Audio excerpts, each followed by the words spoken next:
Bismillahirrahmanirrahim. Assalamu alaikum class. Welcome to English grade 11 video lecture series. I'm your instructor Zia Hamid. I hope that you're doing well. Students, today we are going to talk about Pressy writing skill. Yes, this is our lecture 4D of unit 4 according to the book. We are on our writing competency. It means that we are going to tackle writing competencies, student learning outcome. Today we have these, you can call them 4 learning outcomes merged into one because they are relevant and related. So first one, let's talk about the first SLO. It says write multiple paragraphs, essays or stories, multi-stanza poems or play scripts using mechanics of correct writing. Now, this is a very generic learning outcome. We have already talked about mechanics of correct writing. They are the correct usage of vocabulary, grammar, tenses, and all those things, spellings, grammatical mistakes, etc. Then, now we are going to incorporate this learning outcome in our writing, and we have to be consistent with it. Second learning outcome says that gather relevant information from multiple authentic available resources following research ethics to write and present their assignments.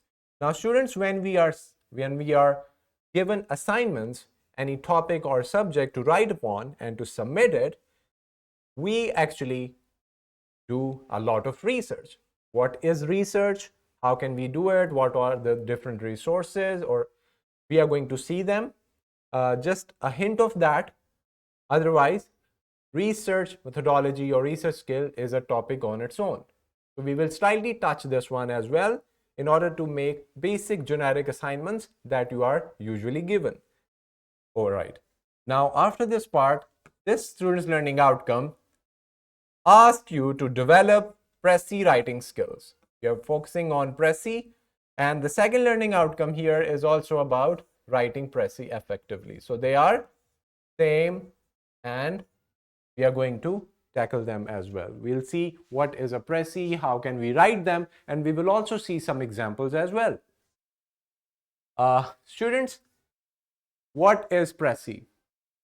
In one of the previous lessons, we talked about it in detail.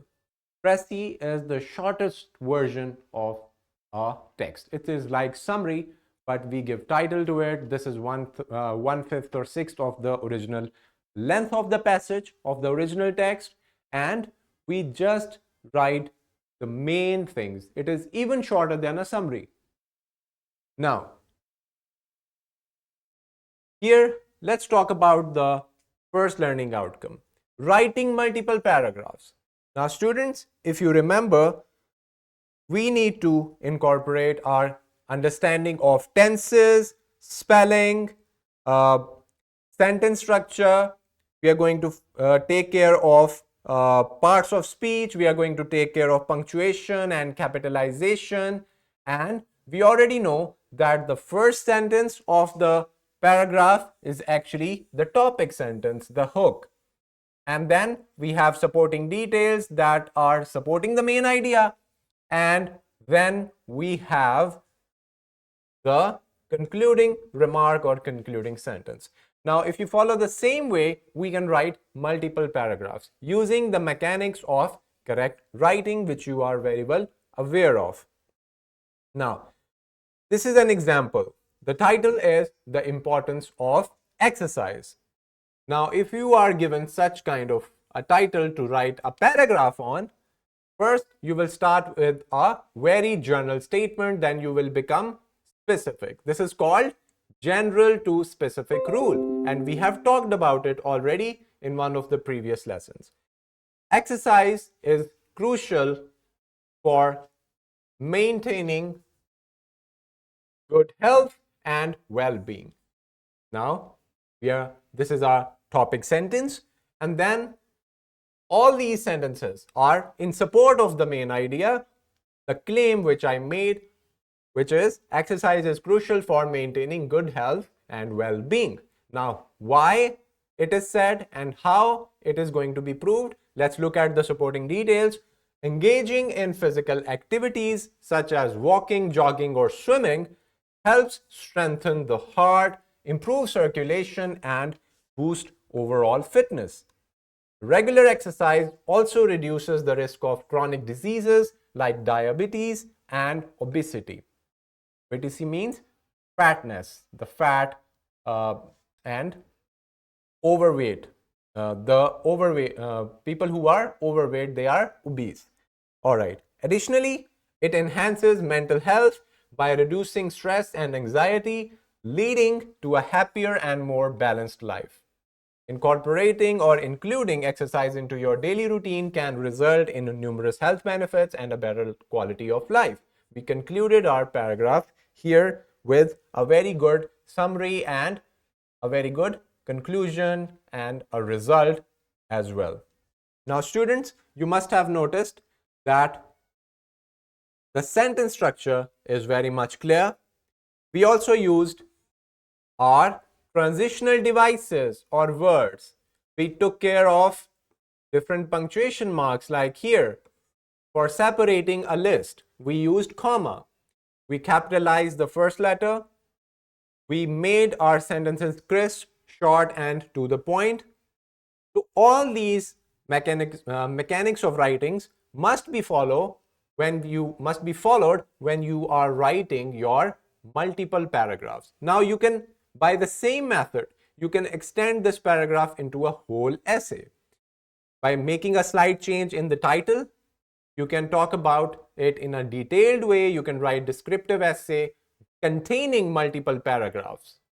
So by following the conventions and mechanics of writing, by following the subject-verb agreement, the pronoun antecedent, by following punctuations, capitalizations, parts of speech, tenses, and taking care of all these things, we can create a very good piece of writing. Now, this makes our writing very much appreciable and also free of errors, or maybe the bare minimum of errors that we can get. Obviously, to err is human, but it is our responsibility fully to eradicate as many errors as we can or mistakes as we can. Now, this was an example which shows you that there are actually mechanics of writing that are followed.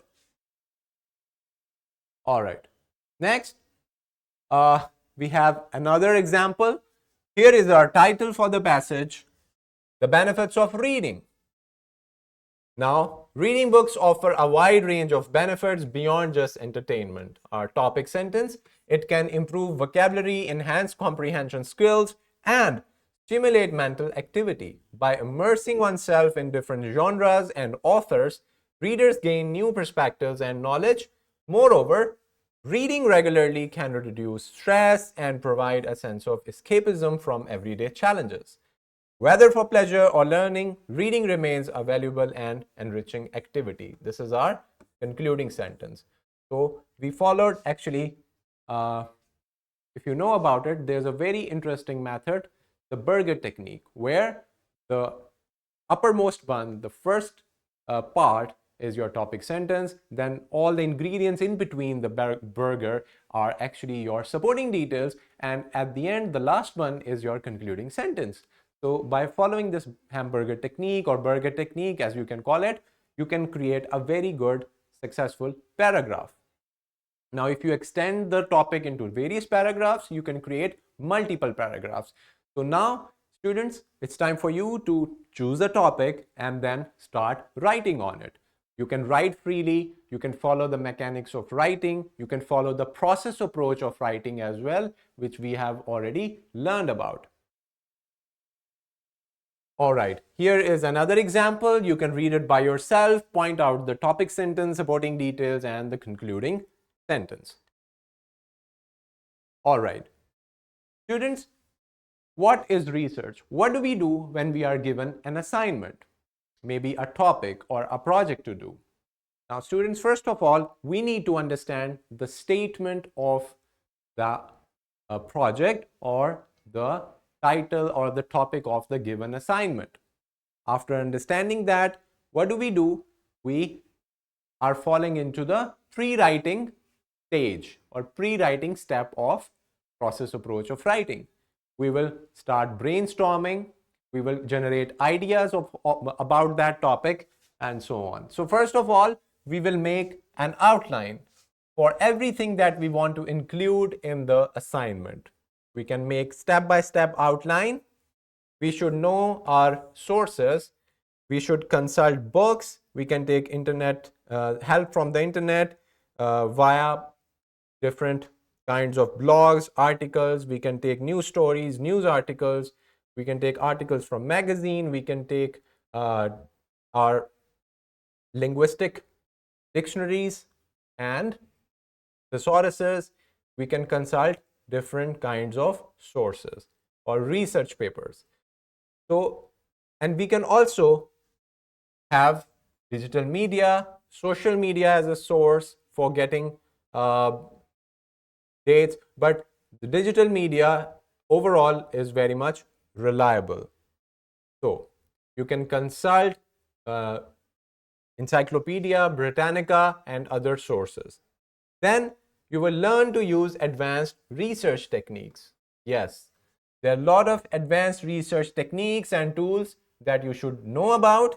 For example, you should know how to surf on the internet, how to browse and go through different kinds of research papers, different kinds of stories, news, and also editorials, opinions as well. So you can go through all those kinds of things. Then at number 4, all you need to do is practice. Keep on writing, use the free writing method, free writing technique, then follow the 3 steps of the process approach of writing. They are pre-writing, drafting, and post-writing. In pre-writing, you generate ideas and put it on the paper, roughly, in a rough way. Then in the drafting process, in the drafting stage, you start writing and keep on writing till you are satisfied and you have no mistakes. Then after doing so, you can do the process of proofreading, editing, and then you can make amendments and changes in your assignment, and the cycle goes on. So this is the process approach of writing. Whether you're writing fiction, non-fiction, or any kind of text, you are going to follow the process approach of writing. Now, these are the steps, the basic steps that we need to know about when we are researching about any kind of assignment. All right. Now, students, let's talk about Prezi. What is Prezi? Yes, we have already learned about some basics in one of the previous lessons. Let's revise it. A Prezi is a concise means short, brief summary of a text, usually in 1/3 the length of the original. It should capture the main ideas, supporting details, and overall tone of the original text, but it should be very much less, and you can also do it 1/6 as well. So 1/5 or 1/6 is the right kind of length that you need to choose of the original text. All right. Okay, we have studied these do's and don'ts in one of the previous lesson about Prezi writing in the reading competency. Here we will go through them. Whenever you're going to write Prezi of any text, read all the text carefully and identify the main points. First, try to understand what is the main idea, what the author is trying to say. Identify the main points, jot them down on any side of the paper roughly. Focus on the main points of the given text, and it is best to avoid adding any irrelevant information. We do not want irrelevant information. We do not want trivia. We do not want additional kind of, even if it is interesting, we may skip it. And then we write a concise summary of the text which reflects all the main points of it. So summary, Prezi is also a kind of a summary. So you can shorten the length of your summary even more to make it like a Prezi. Prezi is what you call in Urdu talkhis. Yes, you have already learned it in the Urdu class, and you have been learning it for for quite a long time. Now, students, these are some basic rules and understanding of Pressy writing. So if you want to learn extensively, you can watch the previous lesson. Now, let's talk about some don'ts. What are the things that we are not supposed to do? First, avoid including your personal opinion. No personal opinion should be added.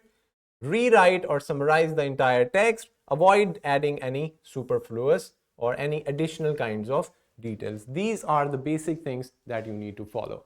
And one more thing is, students, that do not copy the original text word by word. And I repeat, do not copy the original text. Try to use your own words and just summarize and get the gist of the text and write a very good Pressy of 1/5 or 1/6 of the original length. You can count the lines and then you can write a Pressy and count the lines, and it has to be 1/5 or 1/6 of the original length of the original text. Here, again, the length of a Pressy can vary greatly. It can be 100 to 200 words or approximately 1/5 to 1/6 of the length of the original reading or the original text. Now, here are some steps, students. I hope that they are visible. You can note them down as well. Take a screenshot if you like. First one is that we need to read carefully. Read the original text multiple times, not once, not twice, but more than that, to understand its main points, supporting details, and overall argument. Then identify the main idea. Determine the central theme or thesis statement of the text. If you can write in one short sentence, how can you write the statement in a very short way? Then you will summarize the key points, note down the most important supporting details that contribute to the main idea, and shrink them down. Organize your summary or your Pressy, arrange the key points in a logical order, and reflect the structure of the original text. Write a concise, very brief kind of Pressy summary, review and revise it. Check your Pressy for accuracy, check for clarity, check for conciseness. It has to be short. Make any necessary revisions, and then you have created and you have written a very good Pressy. Now, students, let's talk about a sample passage over here. This is a passage, the original passage that we need to write Pressy of. So first, we will read it. Teaching is the noblest of professions. Instantly, we know that this passage is about teaching. This is our topic sentence. A teacher has a sacred duty to perform. It is he or she on whom rests the responsibility of molding the character of young children. Apart from developing their intellect, he can inculcate in them qualities of good citizenship, remaining neat and clean, talking decently and sitting properly. These virtues are not easy to be imbibed. Only he who himself leads a life of simplicity, purity, and rigid discipline can successfully cultivate these habits in his pupils. Besides, the teacher always remain young. He may grow old in age, but not in spite. Perpetual, yes, just a minute. Perpetual contact with budding youths keep him happy and cheerful. There are moments when domestic worries weigh heavily on his mind, but the delightful company of innocent children makes him overcome his transient moods of despair. Now, this is a very, very beautiful take on a teacher, and the behavior, the spirit of a teacher. Now, students, how do we summarize it? We know that this passage is about the profession of teaching, how a teacher is like, and how a teacher stays young and he or she is always very passionate because he or she wants to convey the knowledge and understanding, habits, and good morals and deeds to the young people, to the children, to the pupils or students. So this is the whole gist of this passage. Now, can we write a précis on it? Yes, of course. Let's see. Teaching is the noblest profession. A teacher himself leading a simple, pure, and disciplined life can mold the character of the young children and make them neat and good-mannered citizens. Besides, he remains ever young, forgetting his own domestic worries in the constant company of the young, the pupils. So this is the whole précis. And can you give it a suitable title? Yes. We can say the title should be Teaching a Noble Profession. Spirit of a Teacher. You can also give this title to the précis as well. Now, notice that the word noblest and profession, they are used, and most of the words are not used. Look at the length over here. This is the original passage and this is the précis. Now, again, this is our extract from the book. The creation of grade 10 student Wasiullah, who hailed from Sawat Valley, is footwear that comes with an ultrasonic sensor and Arduino board to keep blind people safe while they are walking. In an exclusive conversation with a leading news outlet, the young inventor gave a detailed insight into his inventions, ranging from its idea to turning it into an affordable reality. Wasiullah said he entered the world of innovation by repairing his damaged toys, and he has also made a number of gadgets in his school lab. Delving into details about his inexpensive creation, he said blind people will no longer need walking sticks or guides after smart shoes acquire popularity. Wasi, whose father recently passed away, mentioned that a pair of smart shoes could cost about 4,500 rupees. However, he maintained that it was not possible for him to formally market them due to lack of funds. Meanwhile, the teacher of the 10th grader described him as his most brilliant student, who used to ask tricky questions. The shoes invented by Wasi can even be exported if the government backed the project, he added. Now, I hope, students, that you are aware of a very good description of this boy who has created shoes for the physically challenged people who cannot see properly, people who are blind, who are visually impaired. Now, this is everything about it, but he cannot manage it due to lack of funds. So, the title would be Teen Invents Smart Shoes for the Blind. Wasi, a 10th grader whose father recently passed away, has invented smart shoes that can help blind people navigate safely. The shoes, estimated to cost around 4,500 rupees, could be exported with government support. Wasi's teacher praises him as a blind student who is always asking challenging questions. So this is the précis of the extract that we have just read. Now, here is another sample passage, dear students. I hope that you can read it. What you're going to do is look for the difficult words and just find their meanings. For example, multilingual, springs, vanish, regional, magnificent, vehicles. So you will help and make an aid for yourself for the vocabulary. Then write the précis with suitable titles. You can give 1 or 2 titles. So this is what you're going to see and follow the structure of. Here is your worksheet, dear students, where you have to read the passage over and again and write a précis, give a suitable title as well. Follow the length and do not follow the do's and don'ts that we have covered in one of the previous slides. Thank you, students. This is all about today. I hope that now you will follow mechanics of correct writing. You will follow the process approach of writing as well, and you can write a very good paragraph or multi-paragraphs following all these techniques. Then we saw that how we can write précis. We followed some steps and rules of writing précis, followed by some examples. Now it is up to you to solve the worksheet, to solve those 3 passages, read them and write a précis on. That is your homework and that is your task. Now you have to do it by the next lecture. So do it quickly. I hope that you enjoy the task. This is me, your instructor Zahmi, signing off. Allah Hafiz.